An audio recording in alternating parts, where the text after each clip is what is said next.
Oh, nga pala. Magandang umaga doon sa diwatang mukhang engkanto.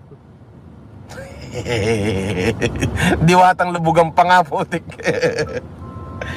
Ay, sabi ko sa'yo, diwatang lubugan pa nga kapag ikay lumaki ulo mo, lilipas ka na. Oo, sabi mo, lilipas din yan, kuya. Oo, ililipas ka na rin. Oo. Oh, sabi daw ng diwata, nalubugan pa nga. Hindi ko ikakayaman ng 100 pesos nyo. Ito,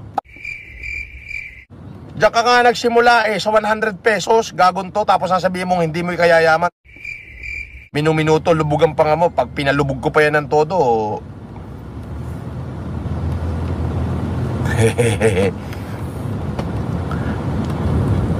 paano maging mayaman si Diwata, boss? Paano naging mayaman si Diwata? Ay, ang dami nagbibigay at saka sinabi niya mismo kumikita siya ng kalahating milyon isang araw. Abay, pagka kumikita ka ng kalahating milyon isang araw, ay di mayaman ka. Ito yung napakahina naman ng dibay-dibay mo. Napakahina mo naman magdibay-dibay. Abay, kalahating milyon ka mo kinikita araw-araw, ay di mayaman yun. Ito yung... Oh. Diba? Pagka kumikita na ng kalahating milyon isang araw, abay, mayaman na yun. Ang tawag do'y yayamanin. Di ba? Pero sabi ko nga, kapag ikaw ay binigyan ng Panginoon ng pagkakataon na umangat sa buhay, dapat lalo kang maging mapagpakumbaba.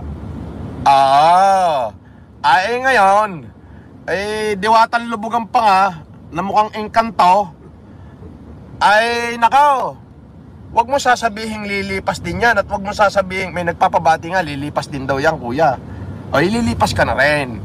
Ngayon, yung sasabihin mong hindi mo ikayayaman ng 100 piso nila ay gonggong kang, hinayupak ka. Sa kanila ka nagsimula. Yung 100 piso nila ang bumuhay sa'yo nung ikay walang-wala. Ay...